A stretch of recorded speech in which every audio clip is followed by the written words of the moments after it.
Today's Friday, September 22nd, and today we turn to the Gospel of John, chapter 4, verses 1 through 14, the healing of a man on the Sabbath.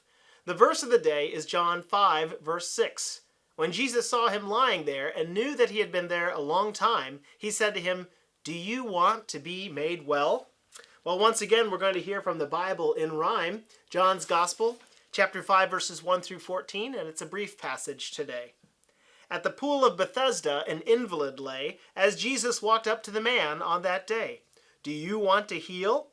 I can't get to the pool. Whenever it's stirred, my life has been cruel. For 38 years in this spot I have lain." So Jesus said, "Walk now and live without pain."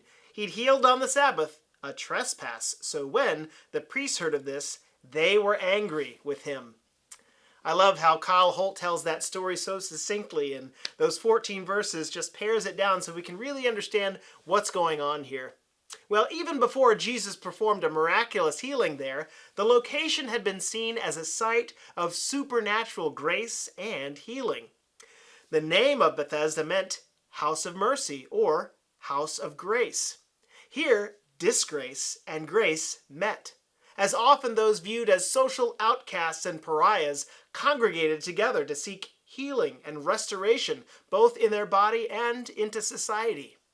The very premises that Jesus was walking on were seen as having healing properties. Just to go there meant the potential of being healed. Imagine then the stir that would have been caused when Jesus the Nazarene, the healing rabbi, arrived on the scene and walked towards someone who had been there for nearly 4 decades. The man had been laying there since before Jesus was born in Bethlehem. How he had waited for good news and for someone to come and deliver him from his pitiable situation. Maybe some of us are waiting for deliverance. Listening to this message today, you're waiting for God to deliver you from physical or emotional trauma. You need healing. You need deliverance. Well, in this case, and in ours, Jesus wasted no time. The onlookers must have been in awe as Jesus strode directly up toward where the man was laying, asked him if he wanted to be well, and bid him walk. The teachers of the law were equally in awe as Jesus' audacity to heal on the Sabbath was on display for everyone to see. Nevertheless, Jesus persisted, putting people before religious tradition and practice, loving his neighbor in need in spite of religious requirements and regardless of the social or relational capital that it might cost him. Because Jesus put first things first, loving God and loving others, a man was healed and his life could continue after a 4-decade pause. Friends, let's be like Jesus. Let's pray for healing in our lives, in our culture, in our families, in our homes.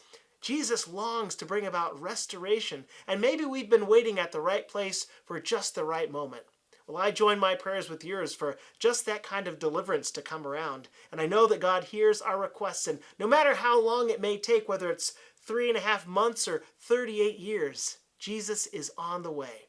Let's wait with hope and with strength, taking courage that God hears and knows all that we are about, knows our needs before we can even ask them.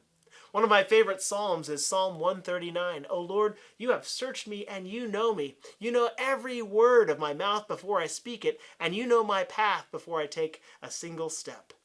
If I make my bed in the depths, you are there with me. And if I ascend to the heights and meet the dawn there, you are there with me. Even the darkness is not dark to you, O God. In your light, we see light," the psalmist declares. Well, friends, I encourage you to turn your eyes upon the light of Jesus' face today. And we give thanks for this love that continues to heal, restore, and deliver. Thanks be to God.